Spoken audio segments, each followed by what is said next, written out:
이번 시간에는 우리가 이제 환율의 종류부터 한번 시작해 보겠습니다. 그래서 이제, 잠깐만요. 환율의 종류에 가서, 영어로 선택을 할까요? 환율의 종류는 크게 우리가 환율이라고 했을 때는, 환율이라고 했을 때는 조금 크게 보이죠. 일단 매입, 그죠?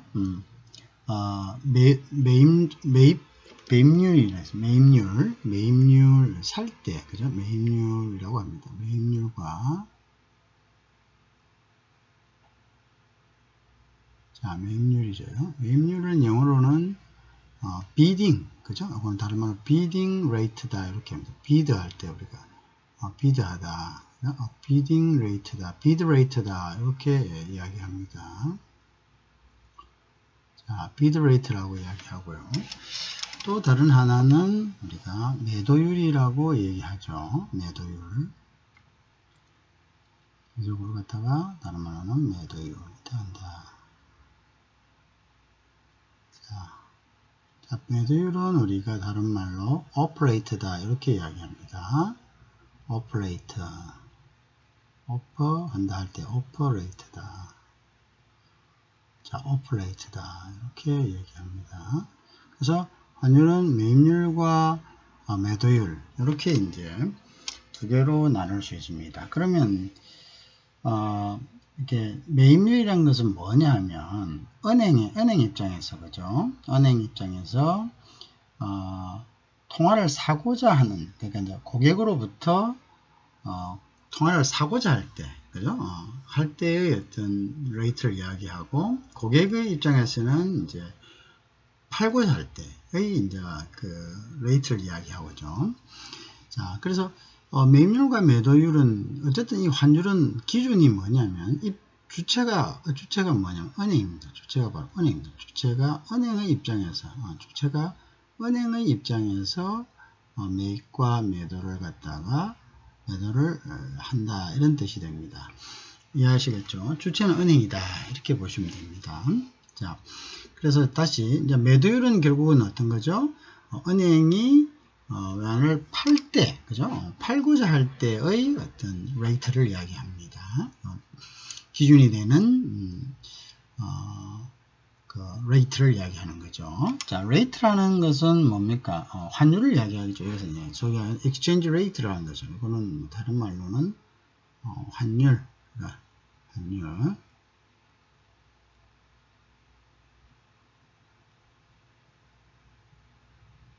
exchange rate다. 이렇게 되겠죠, 그죠? 자, 그거를 기준으로 우리가 생각하면 됩니다. 그죠? 매입률과 매도율이라는 것은 은행이 주체가 되어서, 은행이 팔고자 할 때의 환율, 은행이 사고자 할 때의 환율, 이것을 이제 매도율, 매입률, 영어로는 offer rate 또는 bid rate다 이렇게 표현합니다. 자, 그래서 이제 기준은 은행의 입장이다. 자, 그래서 이제 은행을 다른 말로 소위하기는 뱅크죠. 뱅크인데 뱅크를 다른 말로 우리가 볼 때는 마켓 메이커라 이렇게 표현합니다. 마켓 메이커다.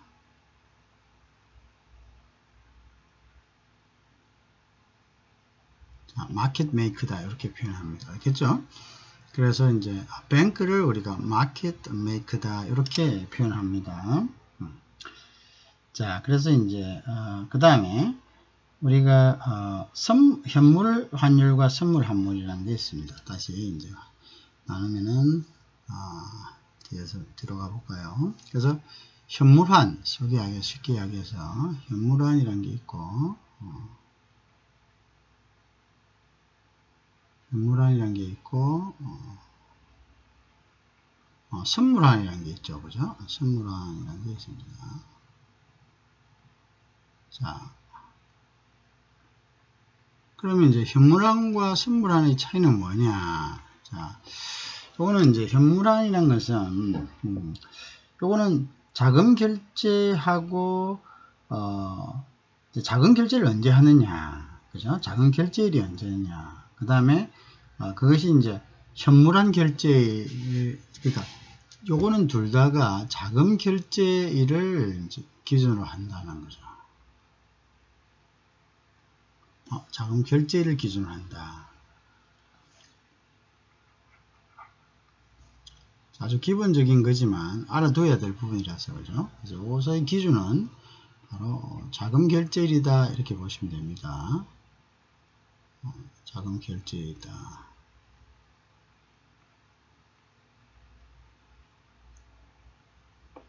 자, 자금 결제일 기준으로 나누어지는데요.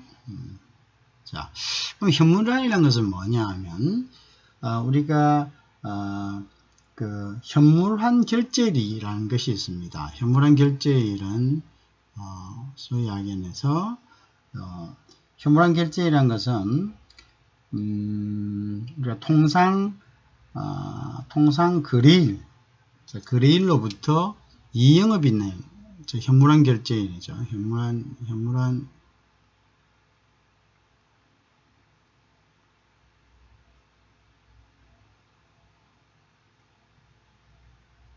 결제일인데요. 요거는 이 현물환 결제일은 보통 매매를 할 거 아닙니까? 주고받고 매매일로부터 매매일 기준해서 매매일로부터 2영업일입니다. 통상 영업일이라는 걸 잘 알아야 됩니다. 은행이 영업하고 있는 날 기준으로, 이런 뜻입니다. 또 2영업일.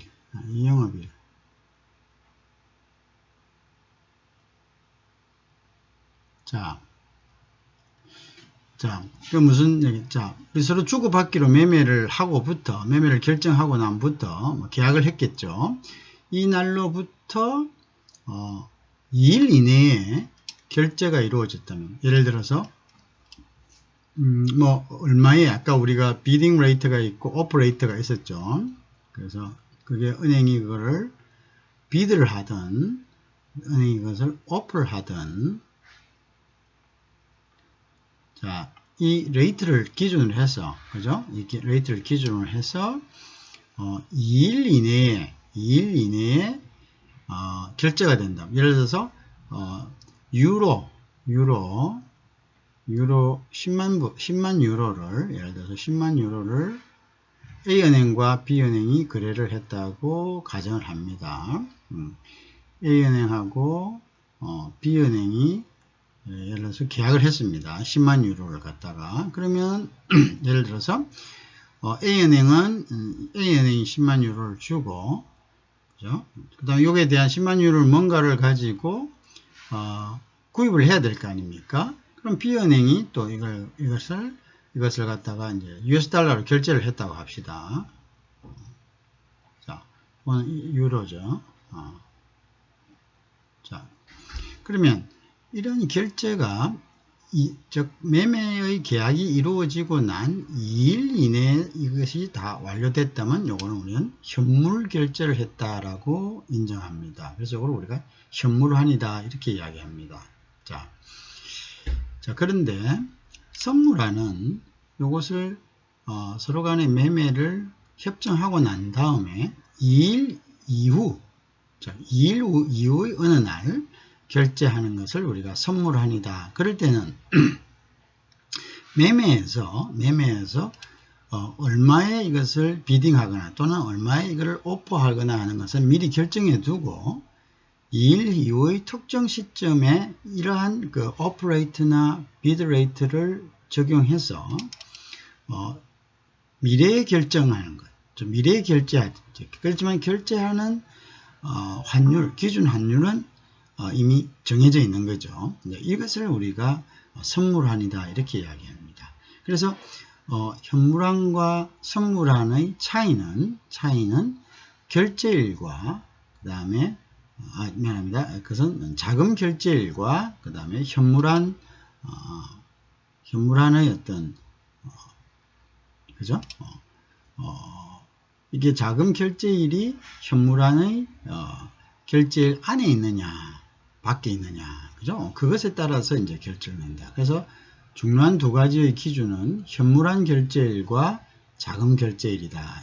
현물안 결제일과 자금 결제일에 따라서 이 두 가지의 어떤 분류가 나누어진다. 이렇게 보면 되겠습니다. 그래서 우리가 여기서 이제 그거를 기준으로 하면 되고요. 근데 이제 우리가 보통 이야기하는 환율은 현물 환율을 이야기합니다. 즉 현물 환율이라는 것은 이틀 이내에 결정했을 때, 이틀 이내에 결제했을 때에 적용되는 환율을 갖다가 우리가 현물 환율이라 하는데, 보통 우리가 이야기하는 환율은 현물 환율을 기준으로 한다. 이렇게 보면 되겠죠. 현물 환율을 기준으로 한다. 그죠? 현물 환율을 우리가 다른 말로는 이걸 갖다가 환율이라고 얘기합니다. 이것을 환율이다 이렇게 이야기합니다. 그죠? 환율이다. 익스체인지 레이트다 이렇게 이야기합니다. 이걸 일반적으로 우리가 환율이다라고 얘기한다. 이렇게 보시면 되겠어요. 자, 그 다음에 이제 아까 얘기했다시피 제2영업일 내에 상호간 결제가 청산되면은 이것을 우리는 현물환 거래라고 얘기한다. 그죠? 현물환 거래라고 얘기한다. 그 다음에 선물환 아까 얘기했다시피 거래일로부터, 거래일이라는 것은 매매를 결정한 날을 이야기하겠죠. 매매의 어떤 뭡니까? 계약을 한 날로부터, 그죠? 계약한 날로부터 이영업일이라는 것은 현물환 거래일이라고 했죠. 현물환 거래일, 현물환 결제일이라고 했죠. 그래서 우리가 현물환 결제일하고 이제 자금 결제일을 영어로 표현하면은 영어 표현이 중요하다고 했습니다. 그래서 이제 현물환 결제일은 우리가 그냥 자금 결제일은 자금 말 그대로 밸류입니다. 그죠? 자, 이 밸류를 결제하는 날을 우리가 밸류 데이트라고 이야기합니다. 자, 그 다음에 요거는 이제 자금 결제일이라는 용어입니다. 자금 결제일. 자, 이걸 자금 결제일이라고 한다. 아시겠죠? 그 다음에 스팟 데이트라고 할 때 스팟 데이트라고 표현할 때는 요거는 현물환 결제일이라고 합니다. 현물환을 결제하는 날. 그래서 통상 매매일로부터 이 영업일을 이야기하죠. 그래서 현물환 결제일. 요 두 개가 선물이냐 현물이냐를 결제하는 기준점이 됩니다.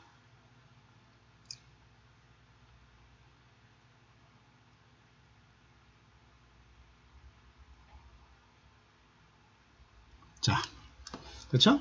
그래서 스팟 데이하고 밸류 데이의 뜻을 우리가 잘 알아놔야 됩니다. 알겠죠? 자, 그래서 우리가 이제 이게 선물과 현물을 결정하는 기준이 뭔가, 무엇을 선물이라 하고 무엇을 현물이라 하느냐라는 것에 대해서 이제 잠시 이제 알게 됐습니다. 그죠?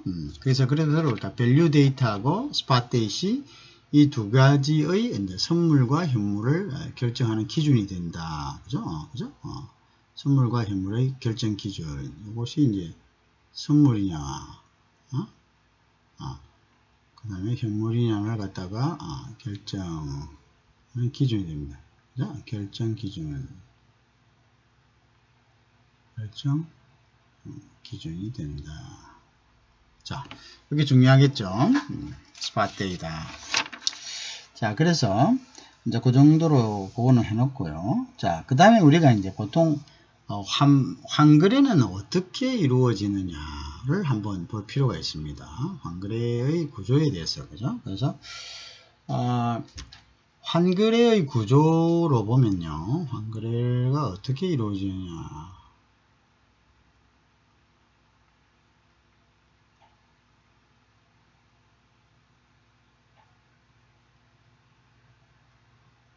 자, 그래서 이제 이 환거래의 구조라는 것은 환거래의 어떤 대부분이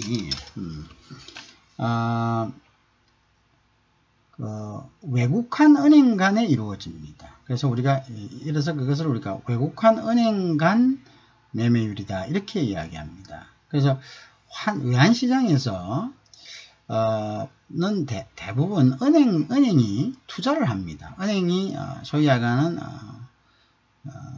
투자를 하는 거죠. 주식 투자처럼. 그죠? 그래서 이제 외환을 가지고 외환의 차이를 서로 간에 이제 그 차이를 노리고, 그죠? 외환을 샀다 팔다 하는 거죠. 그죠? 그래서 이제 그거를 우리가 소위 이야기하는 그 은행 간 매매율이다 이렇게 합니다. 그래서 이런 은행 간 매매율은 뭐 은행 간에 꼭 필요해서 그죠 결제하는 것도 있죠.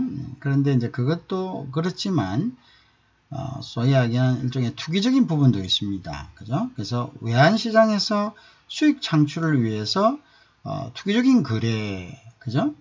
그 다음에 이제 또 외화 포지션을 갖다가 그 환율 같은 거 이런 게 조정하기 위한 거래로서, 그죠? 외국화는 상호간에 거래되는 환율을 우리가 외국 은행 간 매매율이다 이렇게 이야기합니다. 그래서 외환 간 그 은행 간 거래는 전체 외화 시장의 거의 90%를 차지합니다. 그래서 첫째는 환거래 구조가 투기적인, 즉 이 투기적이라는 것은 외환 거래에서 수익 창출을 위한 외국한 은행 간 거래다.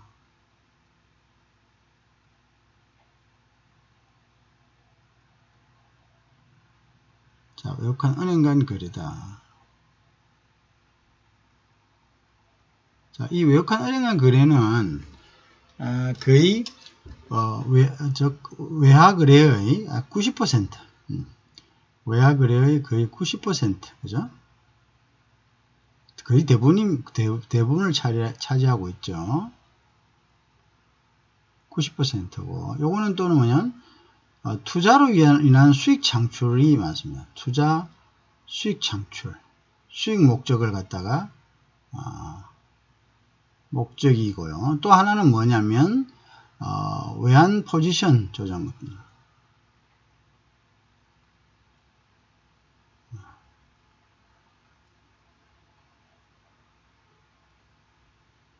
외환 포지션이라는 게 결국은 외화의 가치를 이야기하죠. 그죠? 외화의 가치를 이렇게 사고 팔고 함으로써 왜냐면 많이 요구되는 어떤 특정 통화를 많이 사면 그 통화의 가치가 업 되겠죠, 당연히. 그렇게 함으로써 통화의 어떤 포지션, 즉 가치를 조정한다는 거죠. 그런 목적이 있는데, 근데 이제 보통 보면 주된 목적은 물론 은행 간 하면서 뭐 국가가 어떤 뭐 국가를 대리해서 외화를 갖다가 뭐 확보하고 뭐 이런 것도 있겠지만 어떻게 보면 이 은행 간 외국 은행 간의 거래는 대부분이 이제 투기성이다. 수익을 목적으로 하는 것이다. 소위 주식 투자에서 수익을 노리듯이 은행 간 외화를 투자함으로써 외화에 대한 투자를 함으로써 투자 수익을 목적으로 하고 있다. 즉 환차익에 의한 그죠? 그런 수익을 이야기하겠죠. 그거를 우리가 외환 은행 간 거래라 하고 영어로는 intra-bank transaction이라고 이야기합니다. 자, 인트라라는 것은 안에서 내부 간에 인트라 뱅크 간 이런 뜻입니다. 뱅크 간 거래다 할 때는 트랜잭션.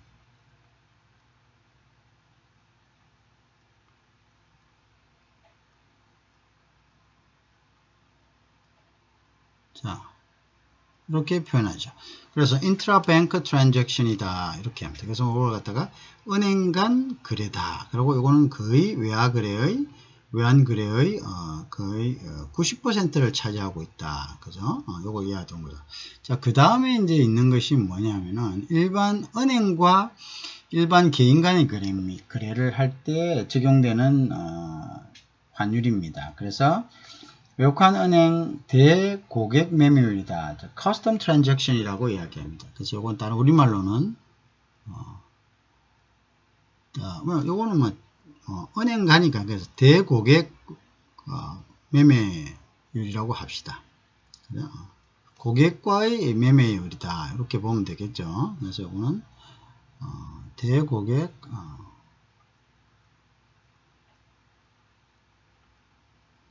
대고객 매매율.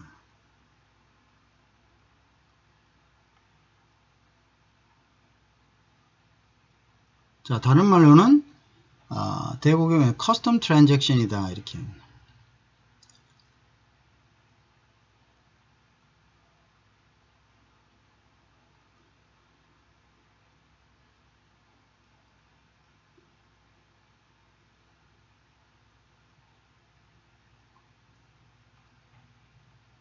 자, 커스텀 트랜잭션이다. 요거는 수수료가 굉장히 높다는 특징이 있죠. 높은 수수료가 있다. 그것이 이제, 왜냐면 이제 그거를 해야지만 은행이 그 수수료를 가지고 이제 이익을 내는 거죠. 그래서 높은 수수료가 있다.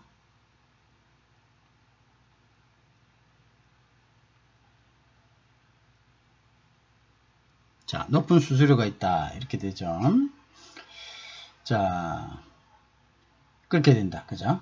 그 다음에 우리가, 보통 이 대고객 매매율을 할 때 적용되는 대고객 매매는, 그게 이제 뭐냐.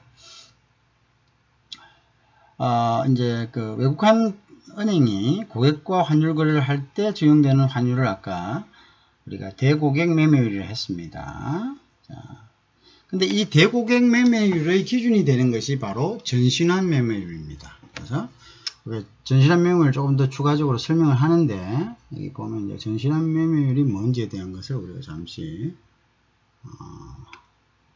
자, 그래서 전신환 매매율, 그죠? 전신환 매매율이 기준이 된다.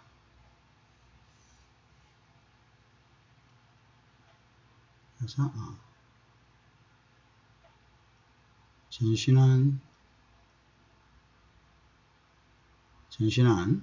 전신환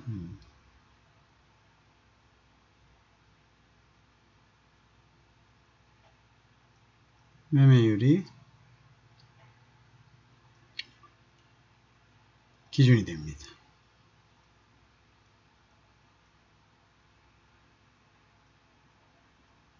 자, 전신환 매매율이 기준이 된다. 이렇게 보고 있으면 됩니다. 전신환 매매율이 기준이 된다. 이렇게 이제 보면 됩니다. 그죠? 자, 그 다음에 이제 보면, 그럼 전신환 매매율이 뭐냐 봅시다. 그래서 이제 전신환 매매율이 그럼 뭐냐. 그래서 이제 보면, 그래서 우리가 다시, 우리가 보면 이제, 그래서 전신환 매매율이라는 것이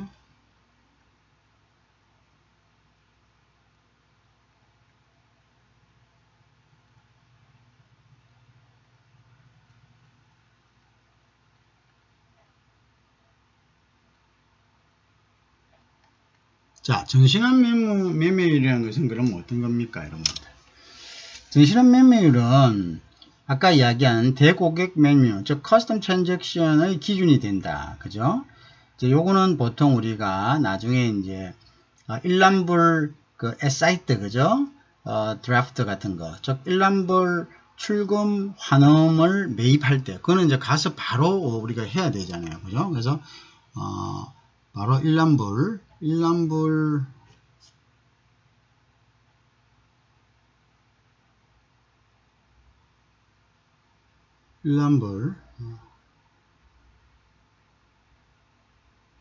환음, 그죠?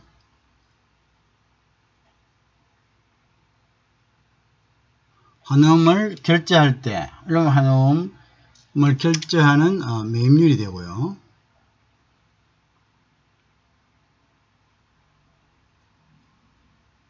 자, 일람불 결제 환음 매입률 되고, 그 다음에 뭐 기한부 환음도 마찬가지입니다. 기한부음, 그 다음에 수입보험 결제율 정하는데, 자, 이 기준이 되는 거죠. 그죠? 그래서 이제 요 기간만큼 이걸 기준으로 해서 이걸 기준으로 해서 이자율을 갖다가 변하겠죠. 그죠? 그 일람부 같은 경우는 뭐 큰 문제가 없는데, 그 다음에 기한부 같은 경우는 기한부 같은 거, 기한부는 자, 기한부 그죠? 결제할 때는 어떻습니까? 이 결제할 때는 이제 이 전신한 매매율을 기준으로 해서 이자율을 정하는 거죠. 그걸 기준으로 해서 얼마, 그럼 뭐 여기서 1,000원, 그럼 1,000원을 대해서 뭐 3개월간 얼마. 그럼 만약에 전신한 매매율이 1,200원이다. 그럼 1,200원을 기준으로 해서 뭐 나중에 기한부 결제될 때까지의 기간의 이자를 받는 거죠. 6개월이면 6개월, 뭐 그죠? 이런 식으로. 그러면 예를 들어서 뭐 10만 불이다. 그러면 10만 불은 뭐 예를 들어서 1,000원을 기준으로 해서 6개월 뭐 이런 식으로죠. 그럼 뭐 10만 불이 뭐 달러당 1,200원이다. 그럼 1,200원을 기준으로 해서 6개월 이런 식으로 그런 기준에 이제 가는 거죠. 그죠? 그래서 아까 얘기했지만 일람불 출금 환음, 그죠? 매입률, 그 다음에 기한부, 그죠? 매입률, 그 다음에 수입보험 결제를 정하는 데 있어서 환음의 자금화 또는 결제에 소용되는 기간에 해당하는 금리만큼 차감하거나 가산한다. 자, 그 다음에 엄격한 의미에 있어서는 이거를 갖다가 우리가 전신한 매매율이다 이렇게 이야기하죠. 그죠? 자, 그래서 이제 이때 이제 전신한 매도율과 전신한 매입률이 있습니다. 그러면 은행에 가면은 우리가 전신한 매입률 뭐 이렇게 되어 있습니다. 그거 전부 다 전신한 은행에 가서 써놨습니다. 그래서 어떻게 하면 전신한 매입률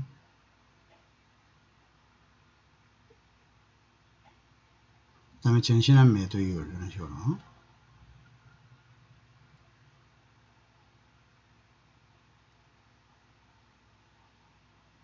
자 이렇게 써놨습니다. 전신한 매입률과 전신한 매도율이다 이런 식으로 써놨습니다. 그죠? 그럼 그걸 보면 이제 아까 이제 매입률 매도율은 이야기했죠. 누구 입장으로 했죠? 매입률과 매도율은 은행의 기준입니다. 기준은 은행입니다. 그래서 기준은 은행입니다. 그래서 아까 이야기했다시피 기준은 은행입니다. 기준은 항상 은행이다. 환율에서의 기준은 은행이다. 매입과 매도의 기준은 그러니까 이건 은행이 매입할 때, 은행이 매도할 때 이런 뜻입니다. 그죠? 자, 그 다음에 이제 자, 그래서 은행이 매도할 때는 은행이 판다는 거죠. 뭘 팝니까? 누군가가 송금을 할 때 그 송금할 사람에게 판다는 거죠. 송금할 때. 그죠? 그러니까 다른 말로는 송금할 때 하고 같은 말로 그것도 은행에 가면은 이제 보드에 써놨죠. 요거는 전신한 매입률 자, 요거는 이제 자, 그래서 이제 요건 매입은 뭡니까? 매입은 이제 그 받을 때죠. 맞죠? 송금 받을 때죠. 송금 받을 때 이렇게 송금 받을 때 송금 받아갖고 어떻게 한단 말입니까? 송금 받아갖고 요걸 은행에 팔 때를 이야기하죠. 그죠? 송금 받을 때. 자, 송금 받을 때는 달러당 얼마에 받는다. 이렇게 되는 거죠. 그 다음에 이제, 송금할 때는 얼마다. 그러니까 요 차이를 가지고 은행의 이제 요 차이가 은행의, 여기 차이가 은행 이익입니다.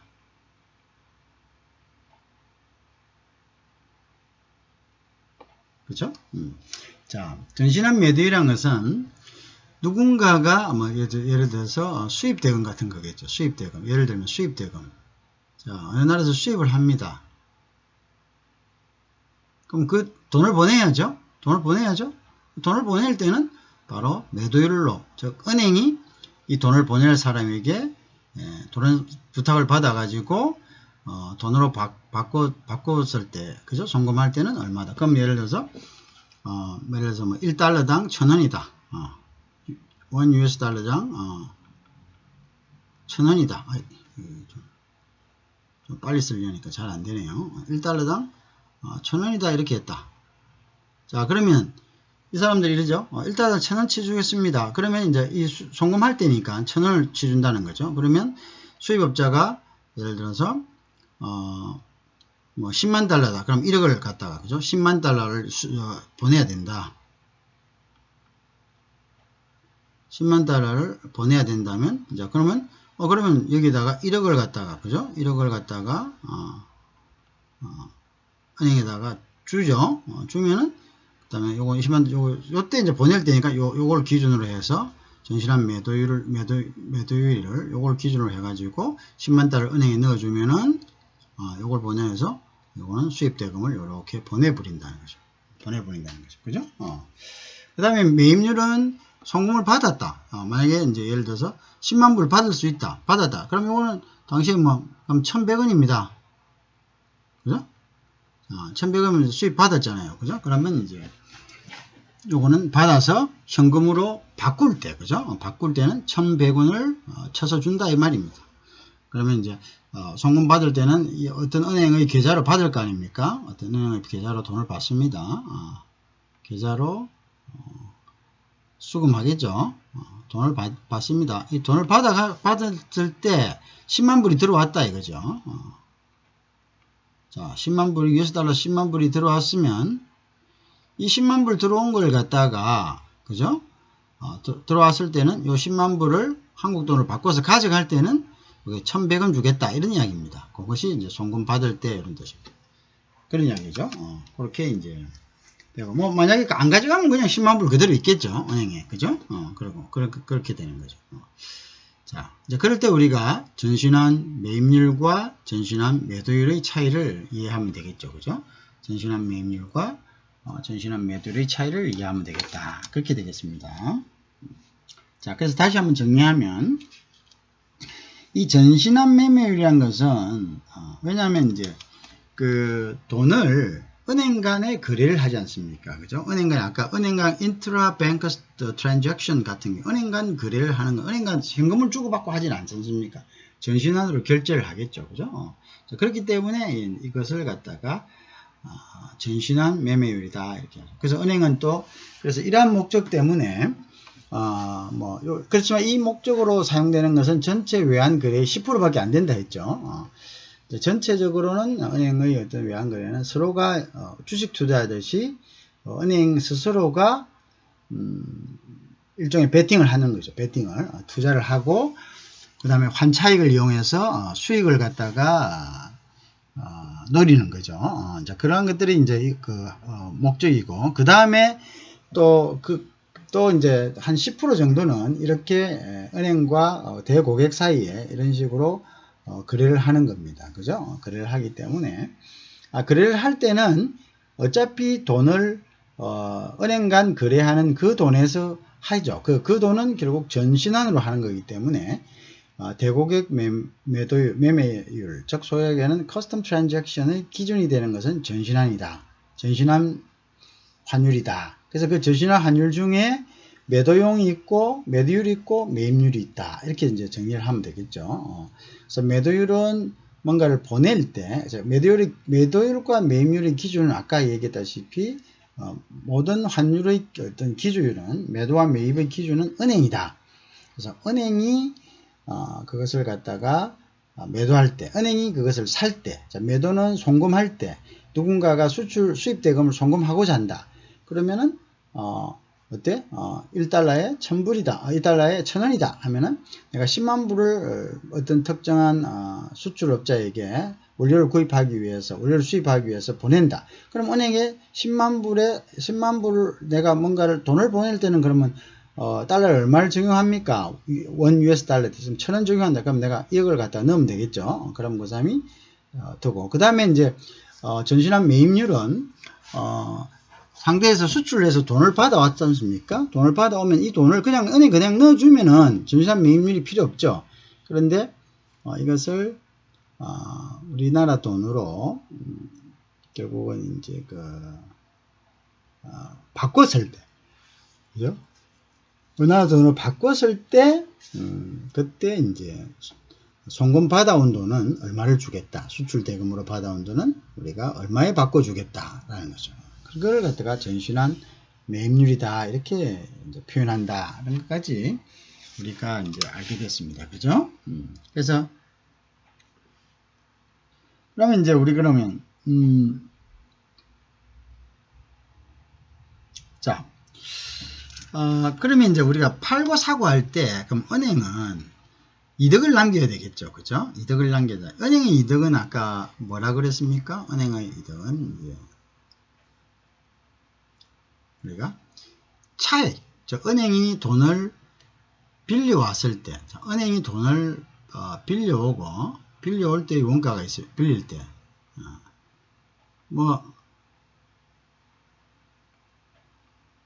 빌릴 때.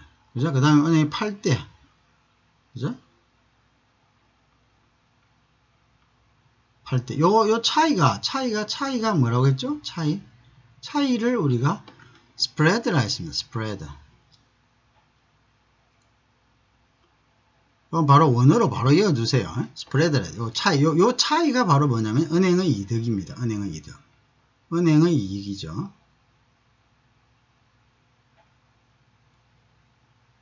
자, 은행 이득이 스프레드가 되는 거죠. 그죠? 요 차익을 우리가 은행의 이득이라 한다. 자, 그러면 이제 빌릴 때는, 자, 그러면 이제 요 차익이 은행 이득이니까, 그러면 결국은, 고객은, 자, 빌려오는 돈, 그죠? 빌려오는 돈,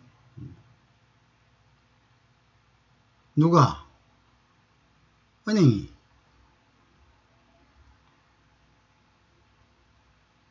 은행이 빌려오는 돈에다가 그다음에 은행의 이득, 그죠? 스프레드.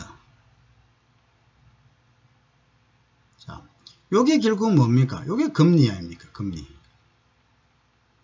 맞죠? 요게 금리죠. 요게 금리가 되는 겁니다. 그럼 요 빌려오는 돈이 뭐냐? 자, 빌려오는 돈을 우리가 그럼 어디서 빌려오냐? 빌려오는 돈도 기본적으로 은행도 빌려올 때 금리를 줍니다. 맞죠? 은행도 누군가에 빌려올 때 이자를 주겠죠. 그래서 은행이 주는 이자죠. 은행이 주는 이자. 그래서 은행이 주는 이자를 우리가 리보 금리라고 이야기합니다. 자, 은행이 돈을 빌려오면서 주는 이자. 은행이 또는 은행간이라고 합시다. 은행간이라고 해요. 은행간 금리입니다. 은행간 금리라고 이렇게 하면 되겠네요. 이걸 우리가 은행간 금리다.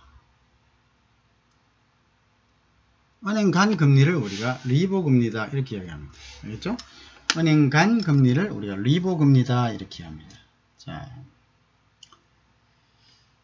그래서 요 리보 금리는 이제 결국 어떤 거냐?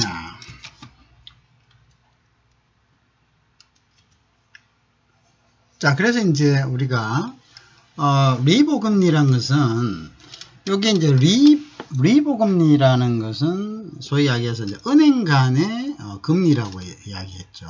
자, 그래서 보면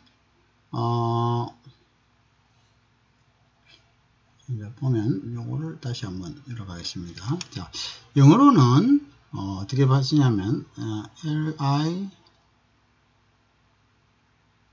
이거를 BOR 이거 뭐 왔다 갔다 다 쓰겠습니다. 대소문자 가리지 않고 막 써갖고 이거 원래는 대문자로 써야 되는 게 많습니다. 그래서 미안합니다. 그래서 리보 금리 그죠? I 그다음에 B OR입니다. 자, 요게 뭐냐면 이제 런던 이게 이제 런던 금융시장의 권리, 런던 금융시장, 그죠? 금융시장에서의 은행 간 금리입니다. 은행 간, 크게 쓰면 은행 간 금리를 말하죠. 자, 런던 금융시장에서의 은행 간 금리입니다. 그걸 우리가 리보 금리다 이렇게 이야기하는데요. 보통은 이제 우리가 런던 금융시장에서 예를 들어서 뭐 우리가 보통 한 1% 플러스 1%. 자, 여기에 스프레드를 붙여서 요 금리에 뭐 리버 금리에 리버 플러스 1%를 붙여서 보통 우리가 이제 시중 금리가 되는 거죠.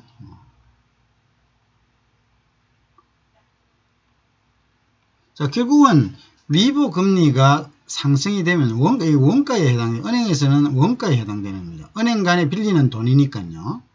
원가에 해당되는 거죠. 원가. 은행 간에 빌리는 돈이 되니까 이거는 원가에 해당되는 거죠. 원가에 해당되고, 그 다음에 이제 스프레드가 되는 거고, 그죠? 그 다음 이제 시중금리가 되는 겁니다. 그래서 원가에 해당되는 거기 때문에, 은행 간에 빌리는 돈이기 때문에 이거는 원가에 해당됩니다. 자, 우리가 보통 전신환 매매를 할 경우에는 우리가 아까 전신환 매입이 있고, 그죠? 전신환 매도가 있었습니다. 자, 요 차이에도 우리가 매입을 자 보세요. 은행은 참 재밌죠. 어떠냐? 돈을 빌리지도 않고도 자, 어떤 사람이 자기 은행 고객 중에 수출업자가 있을 겁니다. 또는 수출업은 수입업과 거의 같이 동시에 하죠. 원자재를 사와야 되니까. 그 다음에 어떤 은행에 같은 은행에 또는 수입을 하는 업자가 있을 겁니다. 자, 수출하는 업자는 돈을 받아옵니다. 받아올 때 어디한가 받아야 되죠. 그 어딜 받습니까? 예를 들어서 B라는 은행에 받는다 합시다. B라는 뱅크에 받는다 합시다. 그러면 B라는 뱅크의 한쪽 어카운트에는 수출업자가 저쪽에서 외국으로 바이어한테서 송금되어 오는 돈이 쌓이겠죠. 그죠? 그 다음에 또 다른 편에서는 수입업자가 뭔가를 보내야 되겠죠. 그러면은 은행은 이 돈이 수출업자로부터 들어온 돈을 그대로 수입업자에게 주면서 플러스 그러니까 여기에 일정한 율의 뭡니까? 자기들이 이윤을 붙이겠죠. 수수료를. 그죠? 이윤을 붙이면 요걸 갖다가 요때는 요거는 스프레드가 되는 거죠. 자, 그럼 은행은 이 경우에는 뭡니까? 뭐 런던 금융시장이나 이런 데서 돈을 빌릴 필요는 없죠. 이런 또 하나의 뭡니까?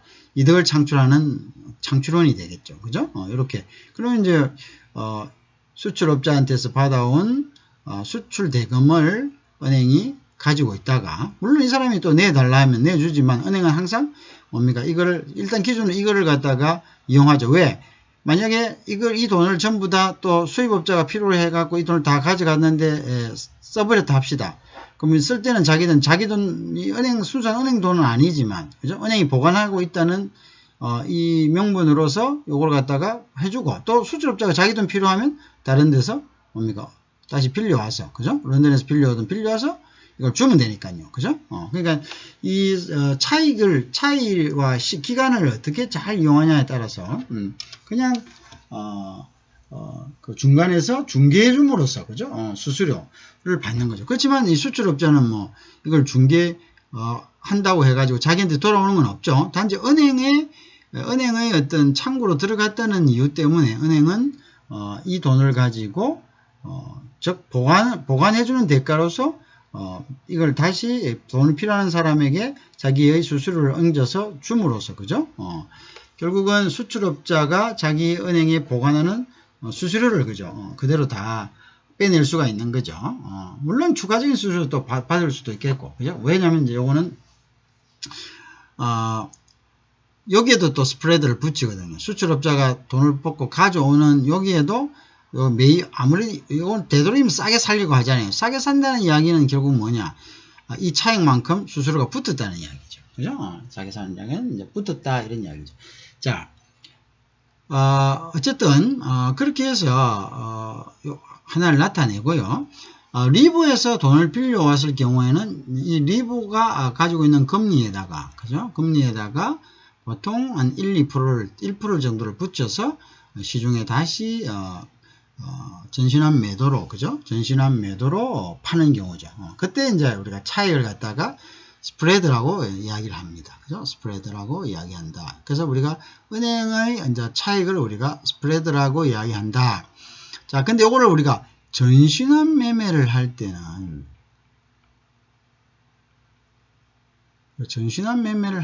보통 스프레드가 플러스 마이너스 1%에서 스프레드가 되는데요. 현물 매매를 할 때, 달러를 돈을 그대로 은행에 가져가는 경우가 있죠.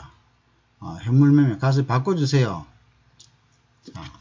현물 매매 하는 거 있죠. 가져가서 이거 종이돈 가져왔는데 이거를 우리나라 돈으로 바꿔주세요. 아니면 송금해 주세요.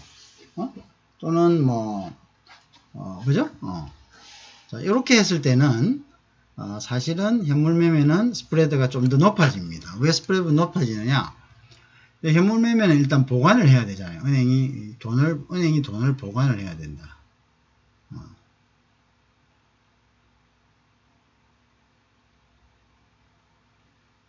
보관 수수료. 무슨 말입니까? 은행이 돈을 매입을 하지만 이 돈을, 이게 종이돈이잖아요. 종이돈이니까 현물이란 것은 그거를 갖다가 어디엔가 쌓아둬야 되잖아요. 그죠? 그러면 이제 그것들을 또 관리도 해야 되고 또 번거롭다 이거죠. 뭐 전신한으로 되어 있는 거는 전산상으로 처리하는 거니까 거기에 대한 자기들이 공통의 어떤 데이터뱅크에 들어가 있으면 되는데 이거는 그게 아니지 않습니까? 그죠? 거기는 인정만 되면 되는데 이거는 그게 돈을 얼마든지 입출금을 가능한데 이건 그게 아니다. 자, 그래서 이거는 현물일 때는 이제 이 스프레드가 좀 더 은행의 이윤을 좀 더 높입니다. 그러니까 외국한 거래를 할 때는 현물보다는 전신환으로 거래하는 것이 훨씬 더 수수료가 싸다. 이런 것들을 우리가 알고 있으면 되겠죠. 그죠? 무슨 말이겠죠? 자, 그리고 이제 그 리보 금리는 이제 바로 그런 거고요. 우리가 시보 금리라는 게 있습니다. 시보 금리라는 것은 아시아는 우리가 보통 이제 아시아 시장은 금융거래가 주로 싱가포르에서 열립니다. 싱가포르.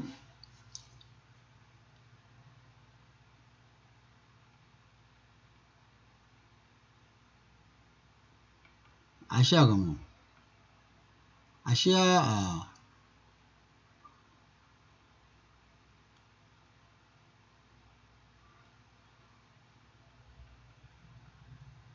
말레이시아도 마찬가지지만 그렇지만 이제 외환거래는 주로 그래서 시보라고 우리가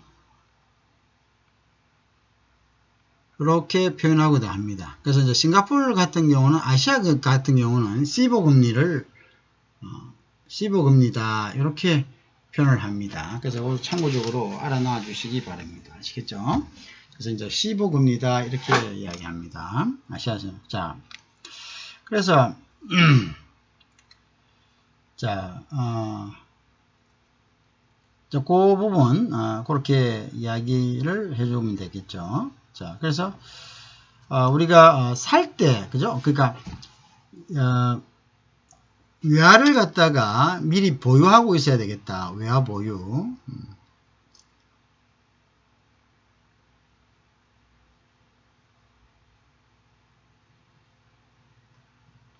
자, 외화 보유는 직접 현물로 현찰 살 때, 현찰 팔 때는 뭐가 많이 자, 현찰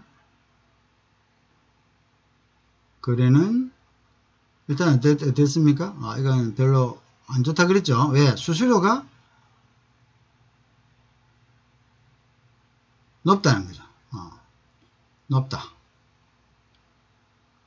그 다음에 이제 현찰 거래는 보통에 현찰로 우리가 가져갈 수 있는 한도가 제한되어 있죠. 그러니까 현찰 거래는 큰돈 거래가 없습니다. 은행의 입장에서는 현찰 거래는 크게 이윤이 되는 거래가 아니고 또 이 현찰을 아까 얘기했다시피 어디엔가 보관해야 되기 때문에 또 보관료도 발생하고 뭐 이러니까 수수료가 높습니다. 그래서 아까 얘기한 아까 전신환, 그죠?